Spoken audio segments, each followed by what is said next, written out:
Assalamualaikum warahmatullahi wabarakatuh. Kisah Malaikat Harut dan Marut. Dua malaikat yang diberi nafsu sebagaimana manusia.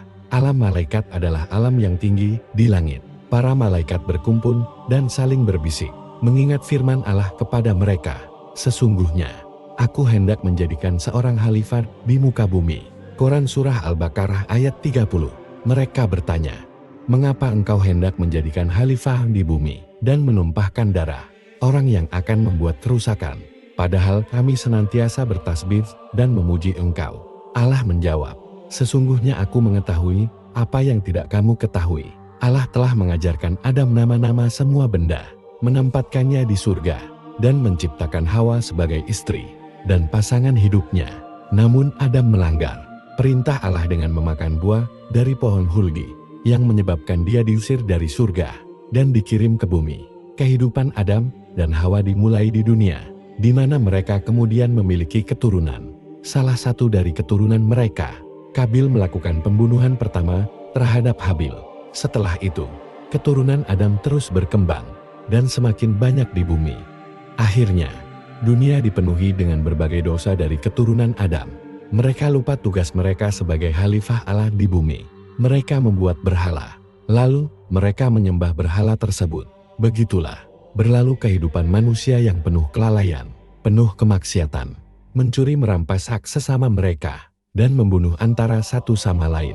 Dan dunia diselubungi kezaliman. Kesemua ini dicatat oleh malaikat, sehingga buku catatan mereka menjadi gelap hitam pekat. Lalu malaikat pun berkata, beginikah keadaan khalifah Allah di bumi? Kenapa Allah memilih mereka menjadi khalifah, padahal mereka telah mengingkarinya? Kemudian Allah berfirman kepada para malaikat, jika aku menciptakan kalian seperti manusia, pasti kalian juga akan melakukan hal-hal yang sama seperti yang telah terjadi di kalangan manusia. Malaikat menjawab, wahai Tuhan, Maha Suci Engkau, kami sekali-kali tidak akan mengingkari kamu. Maka Allah berfirman lagi, pilihlah dua malaikat dari kalangan kamu. Lalu para malaikat memilih Harut dan Marut, karena mereka berdua adalah yang paling terbaik beribadah kepada Allah dari kalangan malaikat. Firman Allah, dan apa yang diturunkan kepada dua malaikat di negeri Babil, yaitu Harut dan Marut. Al-Baqarah ayat 102. Babil, atau dikenal sebagai Babylon yang terletak di Irak, pada masa itu dipenuhi dengan kemewahan, hiburan, dan maksiat. Wanita-wanita cantik terlihat di mana-mana. Minuman keras tersedia di berbagai tempat, dan musik terdengar dari setiap kedai dan klub. Tindakan-tindakan keji dan jahat sudah menjadi kebiasaan. Di berbagai sudut, kelompok-kelompok manusia berpesta, mengelilingi wanita-wanita yang sedang menyanyi dan menari dengan pakaian setengah telanjang. Beberapa orang bahkan mencuri barang-barang karena teralihkan oleh pemandangan wanita-wanita yang sedang menyanyi dan menari. Semua pemandangan dan suara ini disaksikan oleh Harut dan Marut setelah Allah Subhanahu wa Ta'ala mengubah wujud mereka menjadi manusia dan menurunkan mereka di Babil.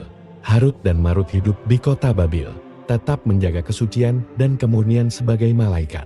Kecantikan dan ketampanan mereka membuat siapapun yang melihat mereka terpesona dan tergoda. Setelah berjalan-jalan cukup lama di kota Babil, mereka berdua merasa lelah. Harut berkata, aku merasakan sesuatu yang aneh di dadaku dan juga di kepalaku, seolah-olah tubuhku berat seperti gunung, hingga kakiku tak mampu menopangnya.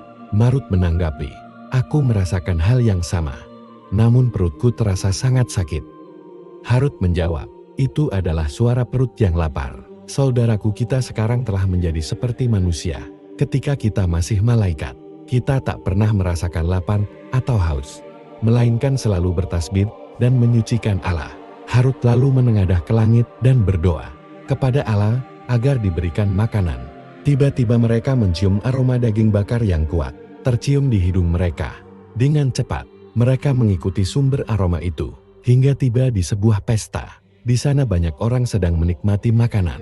Meskipun mereka sangat lapar, rasa kehormatan dan martabat dalam diri mereka menghalangi untuk meminta makanan dari tuan rumah. Bagaimana mereka bisa menyembunyikan bunyi perut yang lapar? Akhirnya mereka duduk dekat tuan rumah, melihat orang-orang makan dengan penuh harap. Orang-orang di sekitar juga memperhatikan Harut dan Marut dan tuan rumah merasa iba, lalu mengundang mereka untuk makan. Mereka pun makan bersama hingga kenyang, dan perut mereka tidak lagi berbunyi. Setelah selesai makan, mereka memperhatikan orang-orang yang sedang menikmati hidangan dan mengamati seluruh sudut pesta. Namun pandangan mereka tiba-tiba terhenti pada kecantikan seorang wanita dengan wajah seindah bulan purnama. Wanita itu adalah Zahra, ratu cantik di Babil. Harut dan Marut tersentak dari lamunan mereka dan segera menyadari kesalahan mereka. Karena tergoda, merasa bersalah, mereka segera beristighfar dan bertaubat atas dosa tersebut. Rasa malu yang mendalam hampir menghancurkan mereka, dan penyesalan terlihat jelas dari raut wajah mereka. Namun setelah perasaan penyesalan mereda, hawa nafsu kembali menguasai mereka, dan sekali lagi mereka memandang Zahra dengan penuh kekaguman, hingga akhirnya suara iman dalam hati mereka bangkit, mengingatkan bahwa ini adalah godaan nafsu dan tipu daya setan. Suara iman tersebut mengalahkan syahwat mereka, dan mereka segera beristighfar kepada Allah Subhanahu wa Ta'ala. Mereka pun mulai memikirkan cara untuk mengatasi godaan tersebut. Akhirnya mereka menemukan solusi. Satu-satunya cara bagi mereka adalah segera meninggalkan majelis tersebut. Harut dan Marut sepakat bahwa mereka harus segera pergi dan bertaubat kepada Allah. Mereka pun melangkah keluar dari majelis, dan setelah berjalan cukup jauh, godaan syahwat kembali menggoda mereka untuk melihat Zahra. Namun, sekali lagi bisikan iman mengalahkan dorongan nafsu, dan mereka melanjutkan perjalanan, menjauhkan diri dari majelis itu dengan cepat. Dalam perjalanan itu, Harut dan Marut terdiam tanpa berbicara. Keduanya merenung dan bertanya-tanya, apakah mereka benar-benar telah melanggar perintah Allah dengan tergoda untuk melihat sesuatu yang diharamkan bagi mereka. Harut berkata kepada Marut, nafsu manusia itu sangat buruk dan jahat, mendorong kita untuk berbuat maksiat kepada Allah. Betapa kejamnya nafsu manusia. Marut menjawab, mungkin perasaanmu mirip dengan apa yang aku rasakan saat ini. Aku khawatir tempat kembali kita adalah neraka, tempat hukuman bagi orang-orang yang durhaka kepada Allah. Harut membalas, tidak, jangan takut. Kita harus berusaha mengendalikan syahwat dan memaksa nafsu kita untuk mengikuti bisikan iman. Kita harus terus beristighfar dan bertaubat kepada Allah, serta segera meninggalkan tempat maksiat. Kita perlu pergi ke tempat yang jauh dari manusia dan bebas dari dosa. Saat matahari terbenam dan senja mulai memudar, Harut dan Marut berhenti di kaki bukit, di mana cahaya kemerahan di kaki langit perlahan-lahan berubah menjadi gelap, dan bintang-bintang mulai bersinar di langit. Mereka khusyuk, melaksanakan salat dan bertasbih kepada Allah, memohon ampunan atas dosa-dosa mereka. Malam semakin gelap, dan semua makhluk di dunia sedang tidur nyenyak. Sementara itu, Harut dan Marut terus beribadah. Tiba-tiba mereka mendengar tiupan angin yang lembut, diikuti oleh suara keras, seperti suara seorang wanita yang meratap kehilangan anaknya. Perasaan takut menyelimuti mereka berdua, diperburuk oleh kedinginan malam yang membuat tubuh mereka menggigil. Merasa sangat ketakutan dan kedinginan, mereka memutuskan untuk kembali ke kota untuk mengatasi rasa dingin dan ketakutan yang mereka alami. Setibanya di kota, Harut berkata, kita sudah kembali. Marut bertanya, apa yang dimaksudkan dengan kembali? Harut menjelaskan, rasa lapar yang membuat perutku sangat sakit. Marut menjawab, kita sudah menjadi budak perut. Celakalah perut ini yang tidak pernah puas. Harut menambahkan, kita perlu mencari makanan.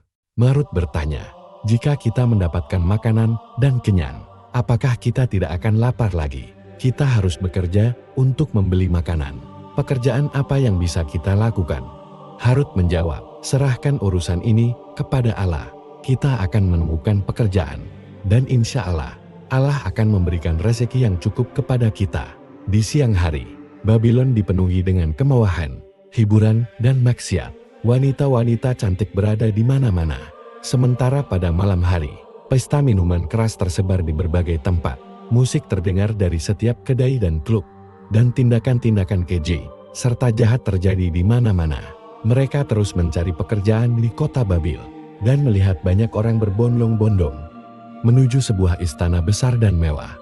Harut dan Marut mengikuti kerumunan tersebut, dan masuk ke istana, hingga mereka tiba di sebuah dewan yang dipenuhi dengan berbagai hidangan dan buah-buahan lezat.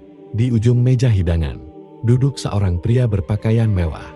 Namun Harut dan Marut tidak terlalu tertarik pada pria tersebut. Mereka lebih fokus pada makanan dan buah-buahan yang bisa menghilangkan rasa lapar mereka. Tuan rumah mempersilakan mereka duduk dan makan. Saat mereka menikmati hidangan dengan penuh nafsu, tuan rumah meminta pelayannya untuk menyajikan minuman keras dan menawarkan kepada mereka. Harut dan Marut dengan sopan menolak tawaran tersebut. Tuan rumah sangat terkejut karena masih ada orang di Babylon yang tidak minum alkohol. Setelah itu, Harut dan Marut baru menyadari bahwa pria tersebut adalah seorang raja yang dikelilingi oleh menteri-menteri dan pembesar. Pembesar raja memerintahkan semua menteri dan pembesar untuk diam dan mendengarkan perintahnya. Perintah raja berfokus pada perselisihan mengenai tanah dengan salah seorang pembesarnya, di mana raja ingin memperoleh tanah tersebut dengan cara yang tidak benar. Tidak ada seorang pun di antara hadirin yang berani mengambil keputusan. Raja mengabaikan menteri-menterinya dan beralih kepada Harut Marut, memerintahkan mereka untuk menyelesaikan masalah tersebut. Semua perhatian menteri dan pembesar tertuju pada Harut dan Marut dengan harapan bahwa mereka akan mendukung raja. Tidak ada yang menyangka bahwa kedua tetamu tersebut adalah malaikat yang hanya mematuhi prinsip keadilan. Harut dan Marut memberikan keputusan berdasarkan keadilan, mengembalikan hak kepada pemiliknya. Mereka tidak hanya menjatuhkan hukuman, tetapi juga menegaskan bahwa raja bersalah dan zalim karena merampas hak orang lain. Semua menteri dan pembesar terdiam, menunggu keputusan raja-raja, kemudian mengumumkan dengan suara keras, "Aku melantik kalian berdua sebagai hakim di negeri Babylon." Para menteri dan pembesar pun bertepuk tangan, bersyukur karena raja tidak marah dan tidak menjatuhkan hukuman mati, melainkan memberikan mereka jabatan sebagai hakim. Dengan demikian, Harut dan Marut akhirnya mendapatkan pekerjaan di Babylon. Setelah menyerahkan urusan tersebut kepada Allah, Harut dan Marut diberi rumah yang berdekatan dengan istana raja. Tidak ada lagi ketakutan kesejukan, kelaparan dahaga, dan tidak perlu meminta-minta makanan dari orang lain. Mereka amat bersyukur kepada Allah Subhanahu wa Ta'ala yang memberi kerja dan rezeki dengan menunaikan salat bertasbih, memuji kebesaran Allah dan menyucikan. Tetapi ada sesuatu yang amat merisaukan, yaitu hati mereka tidak lagi pernah sehusyuk dan sebersih seperti sebelum ini. Inilah kehidupan manusia yang lemah, yang mereka anggap rendah saat berada di alam malaikat. Kini mereka mengalami sesuatu yang belum pernah dirasakan sebelumnya. Rasa lelah mengantuk dan berat mata hingga sulit dibuka. Harut segera membuka matanya dan berkata, "Kita akan mati, wahai Marut." Marut bertanya, "Kenapa sahabatku?" Harut menjawab, "Aku sangat lelah. Mataku terasa sangat berat hingga sulit dibuka." Marut menjawab, "Aku juga merasakan hal yang sama. Kita akan mati." Harut menambahkan, "Aku rasa kita belum mati, tapi ada sesuatu yang lain." Mereka menguap dan berbicara dengan suara terputus-putus, hingga akhirnya suara mereka tidak terdengar lagi. Nafas mereka menjadi tenang, dan mereka akhirnya tidur nyenyak untuk pertama kalinya. Karena sebelumnya sebagai malaikat, mereka tidak pernah tidur. Saat Harut dan Marut terbangun dari tidur, matahari sudah terbit dan angin pagi bertiup lembut, menandakan awal hari baru. Ini adalah pengalaman pertama mereka merasakan sinar matahari pagi. Mereka merasakan betapa nikmat dan segarnya tidur setelah keletihan. Oh, segarnya tidur," kata mereka.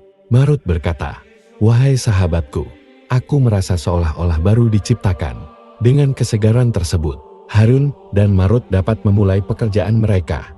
Sejak pagi, orang-orang mulai datang untuk meminta bantuan mereka dalam menyelesaikan berbagai kasus dan sengketa yang terjadi di antara mereka. Harut dan Marut menyelesaikan kasus dan pertikaian dengan adil dan seksama. Orang-orang merasa puas dengan keputusan mereka. Nama mereka mulai dikenal luas dan semakin dihormati, sehingga mereka akhirnya menjadi hakim yang terkenal dan dihormati di seluruh Babil. Setiap kali selesai menangani urusan dengan orang-orang, Harut dan Marut selalu menunaikan salat, memuji kebesaran Allah, dan bersyukur kepadanya. Mereka tidak pernah mengabaikan ibadah mereka. Raja sesekali mengundang mereka untuk makan bersama, dengan syarat bahwa tidak ada minuman alkohol yang disajikan. Waktu berlalu dengan cepat, dan Harut serta Marut terus menyelesaikan segala permasalahan masyarakat dengan adil dan seksama. Mereka tidak pernah sekalipun melanggar perintah Allah dalam menangani kasus-kasus yang dihadapi. Suatu hari, di tengah kesibukan mereka menyelesaikan berbagai kasus, Harut dan Marut tiba-tiba kedatangan kasus baru yang melibatkan seorang wanita. Ketika wanita itu duduk di depan mereka, mereka terpesona oleh kecantikan wajahnya yang ceria dan senyum yang menawan. Mereka segera teringat akan Zahra. Jantung mereka berdebar kencang, dan darah terasa panas mengalir ke seluruh tubuh. Mereka berdua merasa bingung dengan perasaan yang muncul dalam hati mereka. Rasa takut, cinta, benci, dan hayalan. Betapa menawannya ciptaan Allah. Saat Zahra sedang menceritakan kasus yang menimpanya, Harut dan Marut berada dalam hayalan, asik memandang Zahra tanpa memperhatikan apa yang dia katakan. Tiba-tiba bisikan Iman mencoba mengingatkan mereka untuk tidak terlalu fokus pada Zahra. Mereka berusaha mengalihkan pandangan, tetapi nafsu yang kuat mendorong mereka untuk terus menatap Zahra, seolah-olah ada bara api yang membara dalam hati mereka. Akibatnya, mereka tidak menyadari bahwa Zahra telah selesai menceritakan kasusnya. "Wahai Tuan Hakim," kata Zahra, "itulah cerita kasus saya. Dan saya berharap Tuan Hakim berdua dapat memberikan keputusan yang adil." Harut dan Marut tersadar dari lamunan mereka, dan Harun segera menjawab, "Wahai saudari, kasus Anda memerlukan kajian lebih lanjut. Jadi datanglah besok." Marut menambahkan, "Ya saudariku, seperti yang dikatakan Harun, sebaiknya kamu datang kembali besok." Zahra memandang Harut dan Marut, lalu mereka berdua berdiri untuk mengucapkan selamat tinggal. Setelah Zahra pergi dan menghilang dari pandangan, Harut dan Marut merasa menyesal atas tindakan mereka. Dengan penuh rasa sesal, Harut berkata, kenapa aku menunda keputusan hingga besok? Kenapa aku jadi begini? Wahai sahabatku, aku takut masuk neraka karena wanita ini. Cepatlah kita bertaubat kepada Allah Subhanahu wa Ta'ala." Keesokan harinya, Zahra segera datang ke majelis hakim dan menunggu giliran untuk bertemu dengan Harut dan Marut. Malam sebelumnya, Harut dan Marut tidak mendapatkan istirahat yang cukup. Tidur mereka terganggu oleh kasus Zahra. Mereka bertekad untuk tidak menatap wajah Zahra ketika datang. Namun saat Zahra muncul dengan senyuman manis, Harut dan Marut tidak dapat menahan diri dan lupa pada tekad mereka. Senyuman Zahra membuat Harut melupakan niatnya untuk tidak melihat wajahnya, sementara Marut melupakan niatnya untuk tidak mengulangi dosa yang sama. Setelah berbicara lama dengan Zahra, mereka secara tidak sadar menjatuhkan hukuman yang tidak adil. Setelah hukuman diputuskan, Zahra bangkit dan bergegas keluar. Harut dan Marut bertanya bersamaan, "Saudari, kemana Anda pergi?" Zahra menjawab, "Saya akan pergi menyembah matahari di berhala." "Ayo ikut saya." Harut dan Marut menjawab, "Kami tidak akan menyembah selain Allah." Namun Zahra tidak menghiraukan mereka dan terus pergi. Setelah Zahra menghilang dari pandangan, mereka berdua saling menyalahkan diri sendiri atas sikap mereka dan teringat kembali pada janji dan tekad mereka untuk tidak mengulangi dosa yang sama. Saat bertemu dengan Zahra, kemudian Harut berkata, "Wahai sahabatku, sesungguhnya rahmat Allah sangat luas. Marilah kita segera bertaubat kepada Allah Subhanahu wa Ta'ala." Pada malam itu, Harut dan Marut tertidur hingga pagi tanpa melakukan salat, istighfar, atau bertaubat kepada Allah. Keesokan harinya, mereka pergi ke rumah Zahra dan tidak pergi ke majelis hakim. Setibanya di rumah Zahra, mereka mengetuk pintu dan Zahra menyambut mereka dengan senyuman, lalu mempersilahkan mereka masuk dan duduk di ruang tamu. Zahra kemudian ke dapur untuk mengambil minuman untuk tamunya. Dia menyiapkan minuman alkohol dan menawarkan kepada Harut dan Marut. Meskipun Harut dan Marut menolak untuk meminum arak tersebut, Zahra merasa marah dan kecewa. Dia meminta mereka untuk berdamai dan bersedia untuk menerima mereka dengan syarat mereka mau minum hidangannya. Untuk tidak mengecewakan Zahra, Harut dan Marut akhirnya meminum arak yang disediakan. Mereka pun menjadi mabuk. Tiba-tiba seorang tamu datang ke rumah Zahra dan melihat Harut serta Marut di sana.